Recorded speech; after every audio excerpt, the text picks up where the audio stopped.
তো তো যায় তো তিনটা জিনিস, আহলুহু ওয়া মালুহু ওয়া আমালুহু। আহলুহু মানে তার পরিবার পরিজন যারা, এরা যায়। ওয়া মালুহু তার কিছু মাল যায়। মাল বলতে আপনার ওই যে লাশের যে খাটিয়াটা আছে, খাটিয়াটা যায়। এরপরে আপনার ওই যে আগরবাতি, মোমবাতি, আরো যে টুকটাক ওই যে লাশের উপরে যেটা চাদর বিছাই, এই যে এটা, তো এই যে এগুলা, এই মাল এগুলা যায়। আর হচ্ছে এই কয়টা জিনিসই তো যায়। মাল বলতে তো এখানে এই কয়টাই, আর তো কিছু তেমন কোনো কিছু না। তো এই আর কি যায়? ও আমালুহু তার আমল যায়।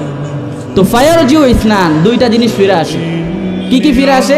মালুহু ও আমালুহু, ওই যে যেই খাটিয়া মাটিয়া নিয়ে গেলাম এগুলোই তো ফিরে আসে। ও আহলুহু তার পরিবার পরিজন যারা গেছিল এরাই আবার কি করে? ফিরে আসে। আল্লাহ তাআলা বলে শুধু বাকি থাকে তার একটা, নই বলে একটা জিনিস তার বাকি থাকে। ওয়ায়াবকা ওয়াহিদ, একটা জিনিস বাকি থাকে। ওয়ায়াবকা আমালুহু তার আমলটাই বাকি থাকে। তার সিজদাটাও থেকে যায়, তার সুরিটাও থেকে যায়, তার নামাজও থেকে যায়, তার বাটপাড়িও থেকে যায়, তার ইবাদত বন্দেগীও থাকে, বাস তার সুদ ঘুষ সবই থাকে, যেটা করছে সেটাই থাকে। আমাল বলতে কি? সে যা যা করছে দুনিয়া এটাই বাকি থাকে। এজন্য আজকের সবক আমরা এখান থেকে এতটুকুই বুঝলাম যে দুনিয়া থাকার জায়গা না, যেটা যতই সাজাই এটা থাকবে না।